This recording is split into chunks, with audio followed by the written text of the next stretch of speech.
Et bonjour, bonjour tout le monde. J'espère que vous allez bien. Je crois que je suis en direct avec vous et ça me fait très plaisir. Alors, est-ce que je vous vois? Je crois que oui. Attendez voir.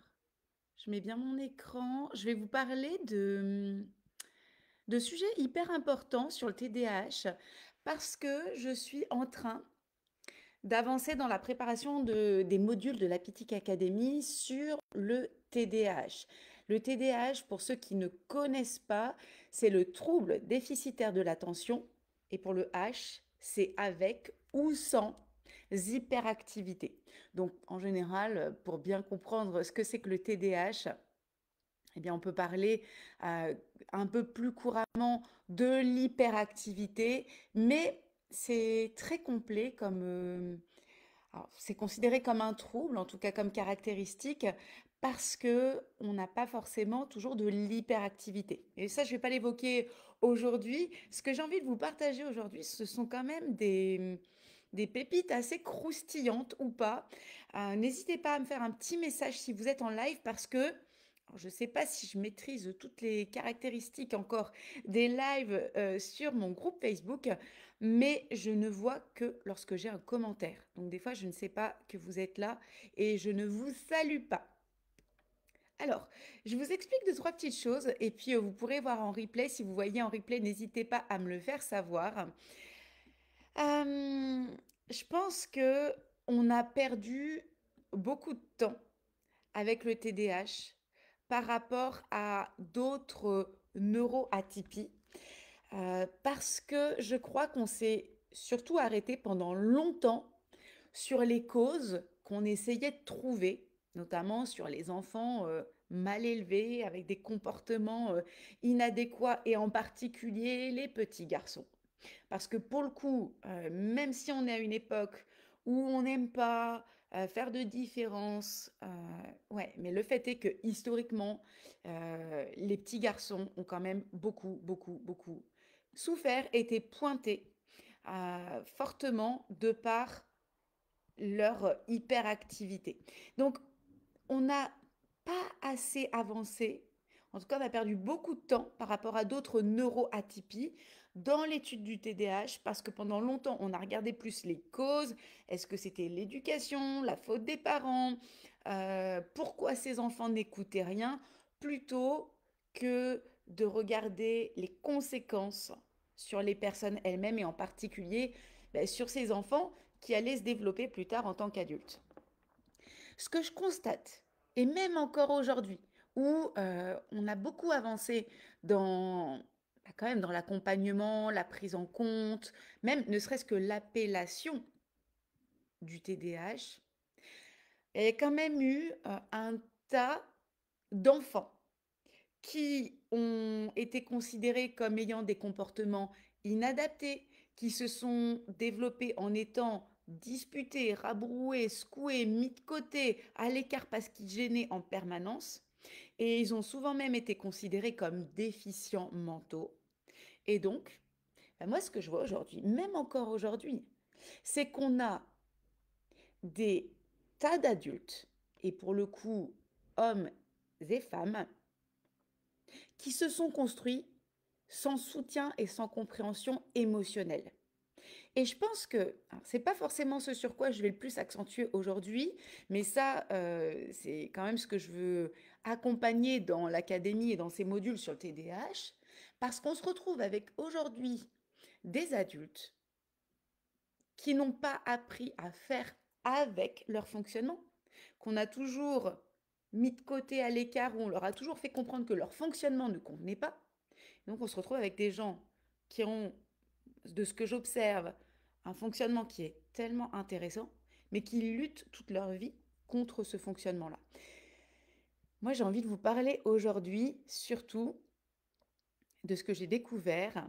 Alors je l'avais déjà découvert, mais en tout cas mis en forme sur l'historique, parce que c'est cadeau, quand même c'est cadeau et ça explique pas mal de choses si vous êtes concerné de près ou de loin. Alors de près si c'est vous, d'un peu plus loin, mais de près quand même si ce sont des proches dans le TDAH.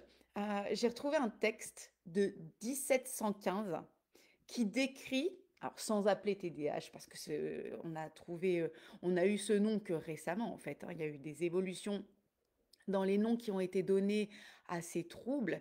D'ailleurs, autrefois, c'était catégorisé parmi les déficiences intellectuelles, les personnes débiles, mentales.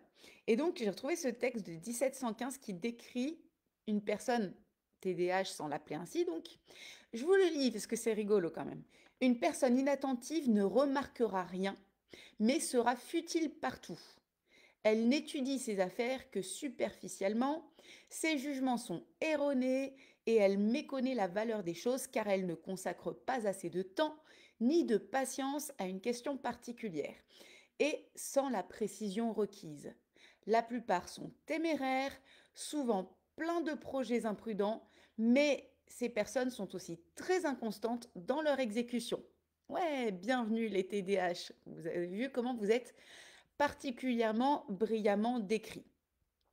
Alors, dans l'histoire, il y a un grand trou dans la raquette parce que, donc là, ce texte date de 1715 et on n'a rien de particulier dans la prise en compte de ces enfants jugés turbulents avant les années 1880. Et là, on commence à trouver des descriptions un peu plus médicales. En tout cas, on trouve un peu de texte dans la littérature médicale. Bon, aujourd'hui, avec la lecture qu'on en a, forcément, moi, ça me fait réagir, mais il faut quand même se rappeler que c'était à l'époque, dans les années 1800, on ne connaissait pas tout ça. Donc là, on nous parle d'une catégorie d'enfants avec une mobilité physique exubérante, une mobilité mentale et des impulsions subites, avec ce texte qui est bien intentionné par un neurologue, Bourneville, qui cherche à améliorer la condition des enfants handicapés mentaux. Donc les TDAH, on cherche à vous aider à cette époque-là, mais vous êtes des personnes handicapées mentales.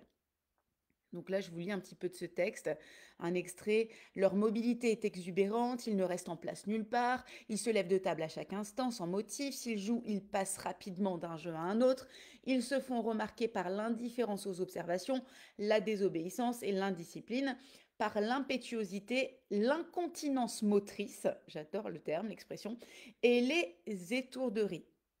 En même temps, en même temps, euh, je vous dis ça avec un brin de cynisme parce que, en fait, c'est l'évolution tardive qui me fait un petit peu grincer parce que je suis concernée par ce sujet, de par mon histoire, de par le fait que bah, Steve, mon mari, et ça fait partie de ces personnes qui ont été diagnostiquées très tardivement et qui ont grandi sans l'accompagnement parce qu'on ne savait pas. Et puis, bah, je vous en reparlerai, mais avec mon fils Valentin qui aujourd'hui a 16 ans, qui a un TDAH très prononcé et qui pour autant est vraiment... Ce gamin, il est brillant, il est génial. Mais c'est comme ça aussi qu'on a pu observer parce que ces comportements, ils sont tels quels. Moi, c'est comme ça qu'il y a à peine quelques années, aujourd'hui, Valentin, au moment où je vous parle, a 16 ans, mais quand il avait 5 ans, on me l'a décrit comme un débile mental. Et donc, la description qui était faite, mobilité exubérante, reste pas à sa place, se lève de table, parle tout le temps, passe d'un sujet à l'autre, se fait remarquer, n'écoute pas. euh, les étourderies, c'était exactement ce qu'on me décrivait à l'époque. Hein. Donc c'est aussi, finalement, il faut remettre les choses dans leur contexte. Dans les années 1800, on décrivait quelque chose qu'on ne connaissait pas précisément. On observait ces facettes-là. Alors plus tard, on a classé les prémices de ce qui allait devenir le TDAH parmi ce qu'on appelle ou ce qu'on appelait les troubles oppositionnels avec provocation. Longtemps, on a pensé que les enfants de la sorte étaient non seulement des débiles légers, vraiment c'est la catégorie, c'est pas moi qui emploie ces termes, on les mettait dans la catégorie des débiles légers, et en plus on classait ces facettes parmi les troubles oppositionnels avec provocation. Mais c'est pas étonnant parce que comme on ne connaissait pas le TDAH, en fait, les caractéristiques du TDAH peuvent donner l'impression d'avoir de l'opposition frontale. Alors qu'aujourd'hui, on le sait, hein, un enfant avec un TDAH et un adulte avec un TDAH ne font pas exprès de se comporter dans l'opposition. Au début du XXe siècle, on a parlé de l'enfant TDAH comme de l'écolier instable. C'est l'appellation qu'on a donnée à ces enfants. L'écolier instable, où là, on retrouve des médecins qui décrivent l'instabilité émotionnelle, des écoliers qui n'arrivent pas à fixer leur attention pour écouter, pour répondre, pour comprendre, qui, malgré eux, ont l'esprit qui se tourne ailleurs en permanence. Donc, on a décrit l'instabilité attentionnelle, donc l'instabilité de l'attention à cette époque-là, au début du XXe siècle, qui va de pair avec l'instabilité physique systématiquement remarquée.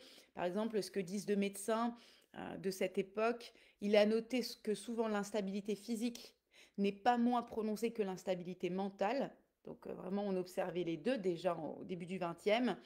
Et on observait aussi l'impulsivité qui va avec. Donc difficulté d'attention, instabilité physique donc, et attentionnelle, et puis l'impulsivité, qui sont quand même des caractéristiques qu'on retrouve chez le TDAH aussi. Mais ce qui a changé au début du XXe, c'est que les médecins en question reconnaissent maintenant que ces écoliers ont une bonne intelligence et que certains sont ce qu'ils appelaient des prodiges partiels. Donc ça a commencé à changer et en fait, finalement c'est assez récent, hein. Moi, quand je repense, je fais le lien avec ce que je connais en tant que maman. Moi, j'accompagne quand même plus les adultes parce que c'est ce qui m'a intéressée en fait. Ce qui m'a intéressée, mais je veux pas tout mélanger dans ce live. Je vous expliquerai pourquoi j'accompagne plus les adultes que les enfants parce que j'adore les enfants. Mais en fait, pour faire très court, bah, c'est que moi j'ai été déjà premièrement confrontée aux problématiques en entreprise des adultes et puis bah, mes enfants, que j'ai, donc mes enfants qui ont des caractéristiques, j'ai vu que ces enfants, bah, je me suis projetée, je me suis dit, mais quels adultes vont-ils devenir avec pas seulement ce que nous vivions, mais avec ce que l'école nous projetait surtout. Parce que nous, et je vous en parlerai ultérieurement, je ne veux pas trop mélanger, en fait, on n'avait pas tant de difficultés à la maison, plutôt des difficultés de par ce que l'école nous renvoyait. Et moi, le jour où Valentin, je suis sortie, mais dans un état catastrophé, où on m'a décrit un enfant, mais d'une débilité mentale sans nom, je suis sortie de la catastrophée en me disant, mon Dieu, mais qu'est-ce que j'ai mis au monde? Et je vous en reparlerai parce que ça a été un événement assez marquant en fait dans notre parcours parce que cet événement-là, il y a eu cet événement et puis il y a eu l'après, ce que j'ai décidé de faire de cet événement. Et moi, ce qui m'a beaucoup intéressée, c'est qu'est-ce qu'on fait de ces adultes? Parce que c'est vrai qu'aussi, bah, mon parcours familial, mon laboratoire familial a fait que il y a mon fonctionnement. Alors moi, j'ai plus de l'hyperactivité mentale, mais pas physique du tout. Et donc, d'ailleurs, on en reparlera aussi. Il y a plein de choses là-dedans que j'ai envie de vous dire. Chez la fille, chez la petite fille et chez la femme, c'est très compliqué à diagnostiquer le TDAH parce que souvent, la fille va s'adapter aux attentes, parce que la petite fille, elle est élevée dans les attentes d'être sage, de bien se conduire, aussi de séduction, de plaire. Et donc la petite fille, elle va souvent se contraindre physiquement. Et donc quand il y a du TDAH, ça va être pratiquement que mental, cérébral et beaucoup moins physique. Et puis les petites filles qui sortent du lot, qui sont boujons, comme on dit, souvent on va les appeler des garçons manqués. Alors ça évolue, hein, on est d'accord, mais c'est ça l'historique. Et moi, pourquoi ça m'intéresse les adultes? Bah parce qu'on retrouve aujourd'hui des gens qui ont grandi avec toutes ces neuroatypicités, alors différentes, hein, on ne les a pas toutes réunies, mais bah, qui ne le savent pas, ou qui le savent mais qui ne savent pas qu'en faire, et surtout qui ne savent pas le transformer en talent. Moi, c'est ça qui m'intéresse parce que bah, je vois tous ces talents et voilà, ça a manqué. Bon, je vous en reparlerai parce que ça, c'est un autre sujet. Donc, voilà. Alors, il y a eu des études qui ont été faites sur les cerveaux de ces enfants qu'on a appelés à une certaine époque, donc en 1902, des enfants turbulents. Alors, j'aime bien le nom parce que finalement, c'est ça, hein, ça correspond bien à l'appellation, mais enfants turbulents, bah, ça laisse entendre des enfants pas sages, des enfants pas gentils. Et souvent, quand on a été un enfant avec un TDAH, on a grandi avec cette impression qu'on est un enfant pas gentil, un enfant pas sage. Et donc, on grandit aussi en se transformant des fois en ado pas gentil, pas sage, et donc en adulte pas gentil et pas sage. Et je grille un petit peu les étapes, mais j'ai tellement de choses à vous dire sur le TDAH.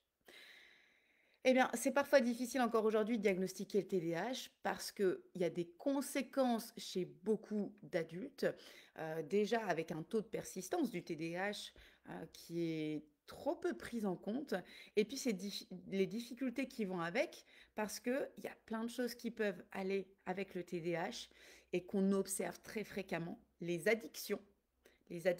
Ça, on pourra en reparler. Et vraiment, je vais approfondir ça dans l'académie parce que il faut le comprendre. Les addictions, les accidents physiques, parce que bah, l'impulsivité, le TDAH, le côté téméraire, impulsif des personnes hyperactives cause des accidents pour ces personnes, parfois pour les autres. Et puis les conduites délinquantes, alors des fois des conduites franchement délinquantes et aussi des conduites très border qui causent beaucoup de difficultés aux personnes avec TDAH. Alors, à côté de ça, il y a des facettes euh, physiques qui sont juste extraordinaires, une énergie physique qui est incroyable, avec des points de vigilance à avoir parce qu'entre TDAH et bipolarité, il y a vraiment des choses voisines et puis des capacités juste intellectuelles qui sont extraordinaires. Encore faut-il en faire quelque chose. Donc on a décrit les enfants turbulents, mais ce qui me plaît beaucoup moins dans cette description de 1902, c'est la liste d'anomalies sévères qui sont juste aberrantes du TDAH. Alors, ça s'appelait pas encore le TDAH, mais je vous lis les anomalies qui ont été observées. Impatience, promptitude à exprimer sa frustration de façon inadaptée, colère, agressivité, hostilité, cruauté, jalousie, tenez-vous bien, hein, cruauté, jalousie incontrôlable, transgression des lois, malhonnêteté, vol, mensonge, plaisir à faire souffrir, absence de honte, immoralité sexuelle, dévergondage. Bravo, bienvenue au club des TDAH. Vous comprenez aussi pourquoi, enfin, je veux dire, même si depuis on en est revenu au début du 21e siècle, on a commencé à remettre fortement en question ça. Mais vous comprenez aussi par l'historique pourquoi le TDAH a eu si longtemps mauvaise presse.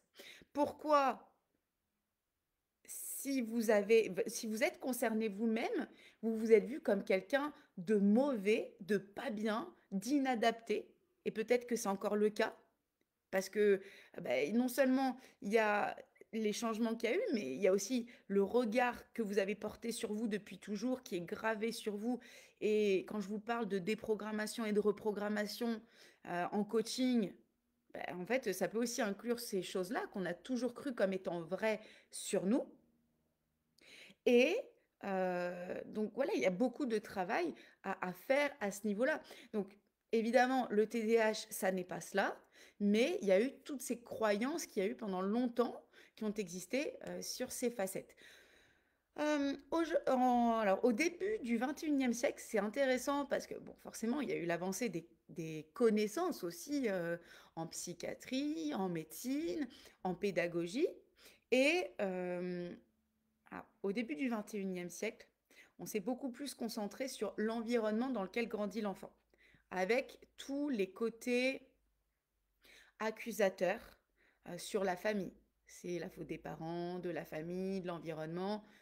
Bon, ça fait partie des choses plus récentes, de toute façon, des neuroatypies, ou si vous aviez un enfant autiste, c'est parce que c'était une mère réfrigérateur qui n'avait pas assez d'amour, ou au contraire qui étouffait son enfant, donc c'était souvent la faute de la maman.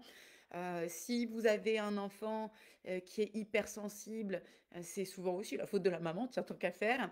Et pour l'enfant TDAH, c'était son environnement, la faute de l'éducation, de l'environnement. Bon, voilà, ça a été dans les années plus récentes, mais il faut bien que l'histoire se fasse, qu'on évolue et qu'on observe. Au début du 21e siècle, on s'est aussi beaucoup concentré sur les antécédents médicaux. Et c'est là où ça a été intéressant parce qu'on a pu observer également que certains antécédents médicaux avait des conséquences directes sur l'apparition de symptômes liés au TDAH, comme par exemple des fièvres fortes qu'avait eu l'enfant, des traumatismes cérébraux, des méningites, des tumeurs cérébrales, tout ce qui a pu constituer finalement des causes médicales au développement cérébral d'un enfant. Après, est-ce que c'est ça, est-ce que c'est pas ça? Je ne vais pas du tout m'avancer parce que j'en sais rien et je pense qu'on le saura jamais.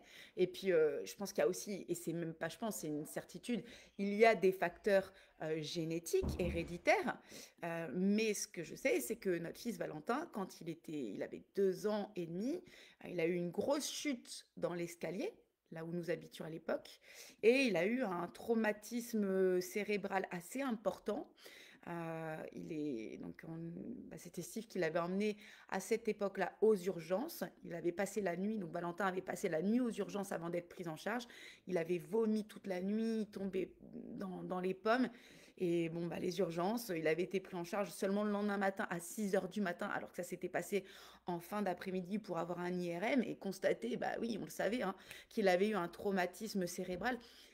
Maintenant, je vais pas dire du tout que c'est ça, parce que le fait est qu'il a un papa avec un TDAH et puis qu'il a une maman avec des traits et qu'il y a plein de facteurs.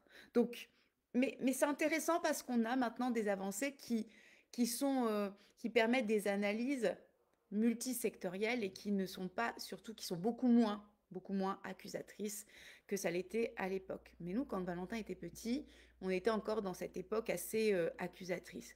Aujourd'hui, on parle de TDAH.